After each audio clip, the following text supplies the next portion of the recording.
Unelmatreffit edessä, mutta kenen kanssa haluat ne viettää?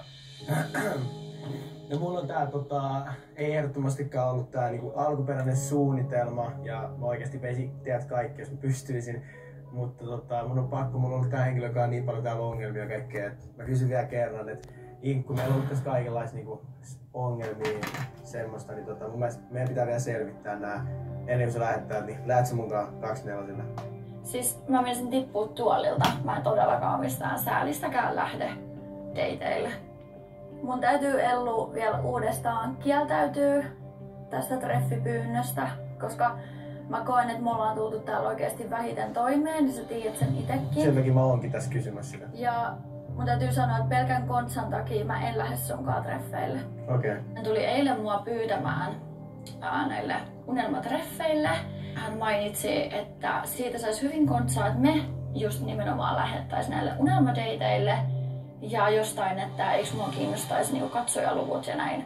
Joo, no eli sä et halua selvittää asioita, koska ei sillä ole mitään tekemistä kontsakaan. Mutta okei. En mä kyllä ymmärrä, että miksi Inkku mittisi jotain kontenttia. Et ehkä toi on just se, että hän ei vaan halunnut sit yhtään niinku tulla vastaan ja hän vaan miettii sen takia, että mä vein sen nyt dateille, mutta se ei ole niinku yhtään se syy. Mä olen nähnyt tuolta monitorista, kun sä olet sanonut, että sä valitset Inkun sen takia, että sä haluat tehdä kontenttia tähän ohjelmaan. Niin, no, mutta ei se ole niinku oikein se syy, miksi mä olisin niinku Inkun vienyt, että mä olisin halunnut tehdä kontenttia. Totta kai se olisi ollut mielenkiintoista niinku näille viikoille dateille, että mä vien Inkun, että me oltais saatu sovittua. Ehkä siinä oli ihan vähän mielessä se, mutta ei niinku suuremmaksi osaksi pääosassa. Se oli vaan sitä, että mä olisin Inkun kanssa tuossa sovun. Pitäis Elveri meidän suhtautua kaikkiin sun sanomisiin, että sä puhut jotain, mutta sä et tarkoita sitä ollenkaan.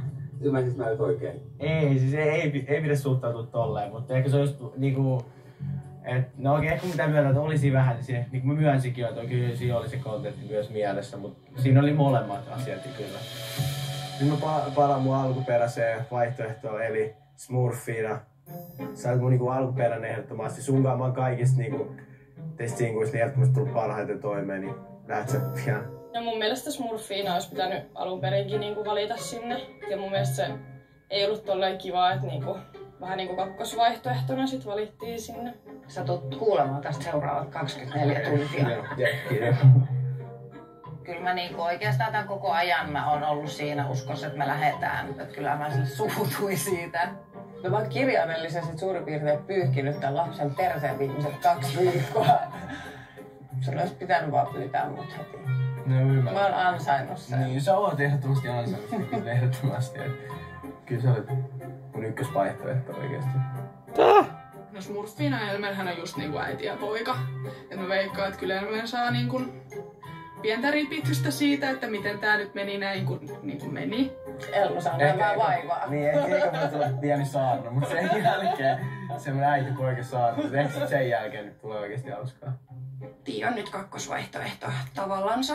Et sä tolleen tee ihan vaan sen takia, että sä näytät telkkaris hyvältä. Typerä kakara. Siellä on Niko 6 upeata